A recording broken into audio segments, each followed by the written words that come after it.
Okay, y'all. First step, be in the hospital. I have accomplished this. We're doing induction. I don't know all the details yet. I literally just checked in, so I'm getting a little nervous. It's kind of weird because there's this baby thing over here, and thinking that my insides are about to be sitting over there in a way. This is very odd. I don't know. This is gonna be fun.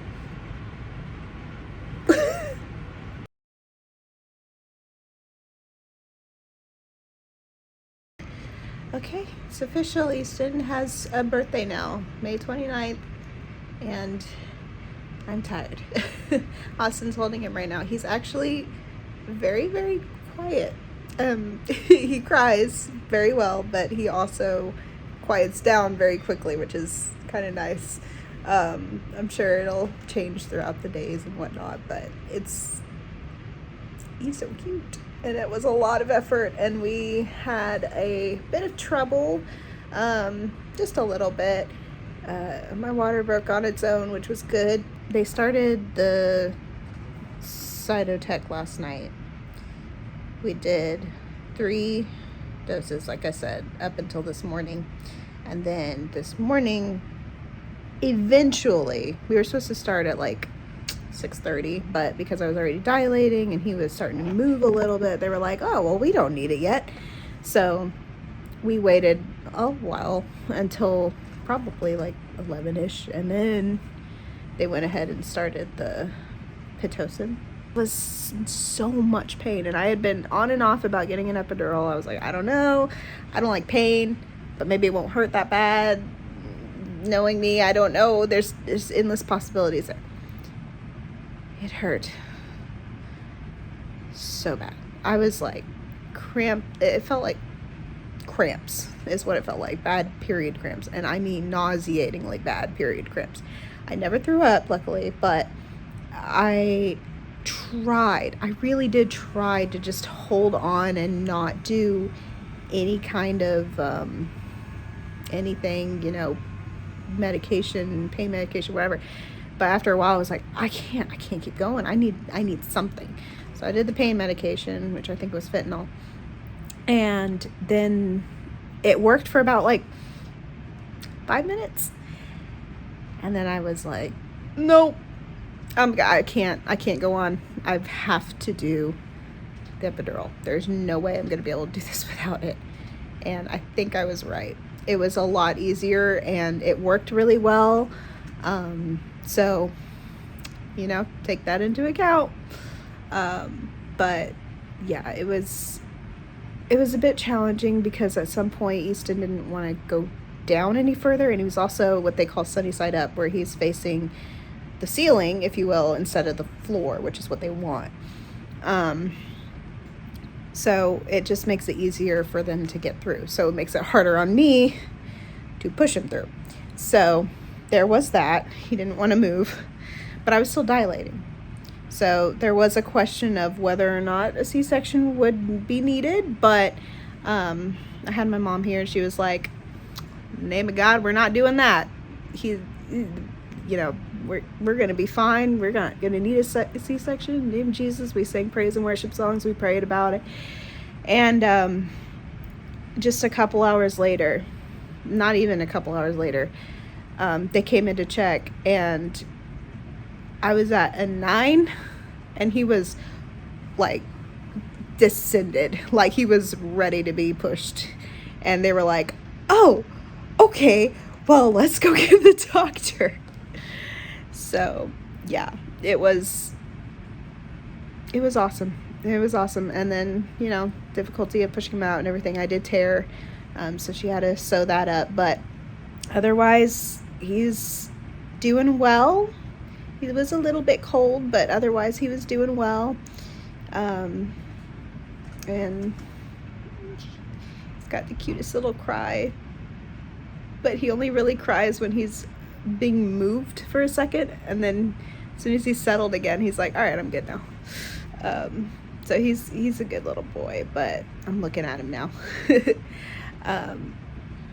yeah, it's gonna be fun. We still have one more day. We're about to head over to the family center part of this journey, where they'll go over other stuff, and then that's where we'll see visitors and people and whatnot. So we'll see you then. Hopefully we can get some sleep tonight because I am exhausted, and I'm sure Austin is too. It's just been a very long day and a half, I guess, day and a night. So with that, we'll see you tomorrow. Bye. Okay, so we're actually staying a little longer than I expected. I guess they want to do 24-hour care, basically, on the baby. So right now he's getting his screening done. He's getting circumcised, his heart screening, all that kind of stuff. So we're about to have a lot of fun things. They said they were going to do like footprints to give us and stuff like that. So they're going to come back in here not too long now to give him a bath, and we're going to kind of watch and see how they do it. And then, you know, my mom will help me hopefully give him a bath and everything. But yeah, I'm missing him. He's gone for the first time since he's been born, and I'm like, where'd he go? I mean, I know where he is, but I don't know where he is, and I want him back. So yeah. As for everything else, I mean, we had some visitors today, and it's been a lot of fun. We're going home tomorrow. I still don't have a time, but we'll see what happens. But he's doing his hearing test for a second time. I guess it's really common for them to fail the first screening hearing test because of the fluids in their ears from birth. He was only missing his right ear in terms of hearing, so they're just going to check it again in the morning, and they said if it's not a pass, then they'll check it again in a couple weeks or so. And it's the same person, she said, that works with my pediatrician, so perfect. Because I think 2 weeks is about when he is supposed to go into the pediatrician, so that works perfectly. I'm losing my phone a little. My muscles really hurt. I don't know why necessarily some of them are hurting so bad. Like under my arms and stuff. I can only assume it's from holding the baby, but I haven't really held him that much without like pillow support and stuff, so I don't really know why it's doing that, but hopefully that's just building muscle. Like my back hurts when I move and walk and do stuff from being stabbed with a giant needle for an epidural.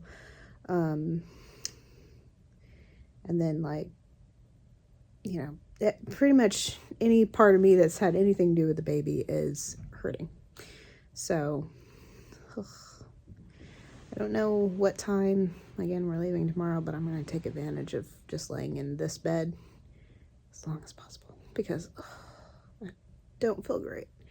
But it has been fun being with the baby and everything, and I just really hope I get to sleep a little more tonight. It's hard because my restless leg syndrome, it hasn't gone away, which maybe it just hasn't been long enough yet, but it just hasn't gone away, and it's really hard to go to sleep when your leg needs to kick constantly. So it's been an issue. We're just still going through it all, so we'll see what happens, but hopefully hopefully it doesn't take too long to get us sent home because I'm pretty tired. But yeah, so see ya in the next part, whatever it is that we'll be doing. I'll try to get some video of his bath. See you soon.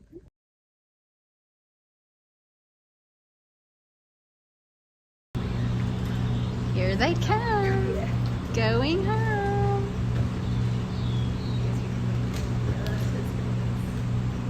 It actually took me 2 attempts to leave the hospital. I got dizzy and had to go back since I had forgotten to eat lunch. Oops. But once we got in the car, Easton did great. He didn't cry at all, and we got home, and now it's actually 2 weeks later. Little boy is a bit fussy sometimes, but it's all been a big adjustment in terms of when we sleep and eat.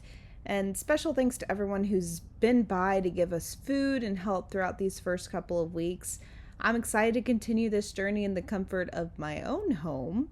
And I guess that's it. So I'll see y'all next time. And I don't have any plans yet for future videos, but I know I will keep making videos eventually because it is a lot of fun and I love getting to share my little boy with everybody. So bye for now.